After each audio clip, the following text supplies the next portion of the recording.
नमस्कार, मैं अभिनय आकाश। आप देखना शुरू कर चुके हैं प्रभास साक्षी का special show yes my Lord.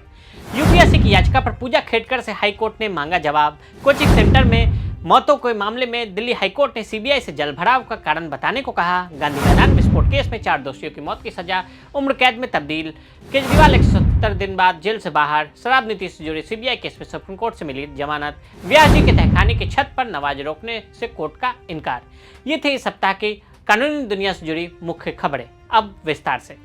Patna Gandhi मैदान ब्लास्ट केस में हाईकोर्ट ने निचली अदालत का फैसला बदल दिया है। हाईकोर्ट ने फांसी की सजा को उम्र कैद में बदल दिया है।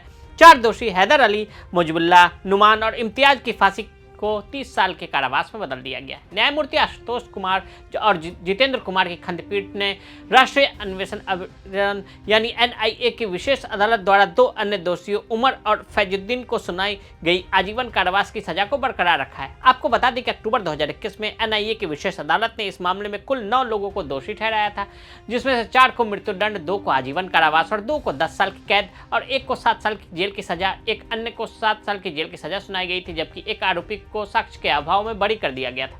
इस फैसले के खिलाफ पटना हाईकोर्ट में अपील की गई थी। निचली अदालत ने 4 को दी थी फांसी।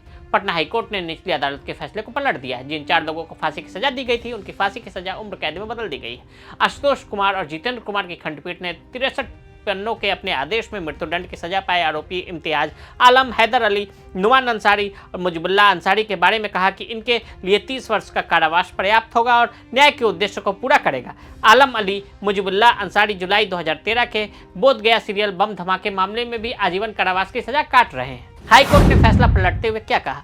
अदालत ने कहा कि 4 दोषी युवा हैं जिनका कोई स्थापित सीमा पार संपर्क नहीं है। ये सभी झारखंड के रांची के रहने वाले हैं। पीठ ने कहा अधीनस्थ न्यायालय के समक्ष प्रस्तुत सामग्री अपर्याप्त थी या निष्कर्ष निकालने के लिए कि वे सुधार से पड़े थे। जब वे हिरासत में थे तब ऐसा कुछ भी सामने नहीं आया जिसे यह संकेत मिले।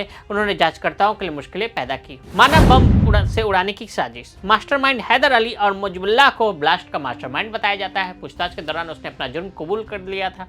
उसने पूछताछ में बताया था कि वो अपनी पूरी टीम के साथ गांधी मैदान में हुंकार रैली को दहलाने के लिए पहुंचा था। इन धमाकों में आतंकियों के निशाने पर नरेंद्र मोदी थे। उन्हें मानव बम से उड़ाने की प्लानिंग थी। आतंकियों ने इसकी पूरी तैयारी कर रखी थी। इस प्लानिंग में बम से लैस जैकेट को पहनकर आतंकियों का नरेंद्र मोदी के पास जाना और उन्हें उड़ा देना शामिल था। उड़ गया था एक आतंकी का शरीर। 27 अक्टूबर 2013 को बिहार की राजधानी पटना में सिलसिलेवार धमाके में 6 लोगों की मौत हुई थी और 90 से ज्यादा लोग घायल हो गए थे। हालांकि इन धमाकों के बावजूद पटना के गांधी मैदान में रैली हुई और नरेंद्र मोदी ने अपना भाषण दिया था। वो बीजेपी की तरफ से प्रधानमंत्री पद के उम्मीदवार थे।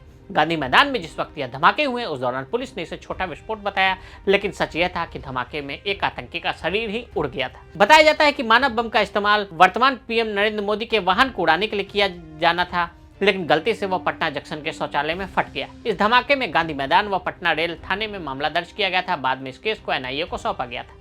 हालांकि किसी आतंकवादी संगठन ने इसकी जिम्मेदारी नहीं ली थी, लेकिन जांच एजेंसियों को सिमी और इंडियन मुजाहिदीन के शामिल होने का संदेह था।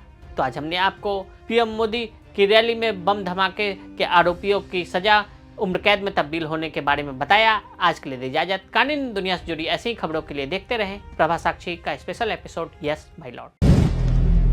अगर आप भी लेना चाहते हैं देश दुनिया की तमाम जानकारी तो आज ही सब्सक्राइब करें हमारे चैनल को। साथ ही नीचे दिए बेल आइकन को जरूर दबाएं ताकि हर अपडेट आप तक पहुंच सके।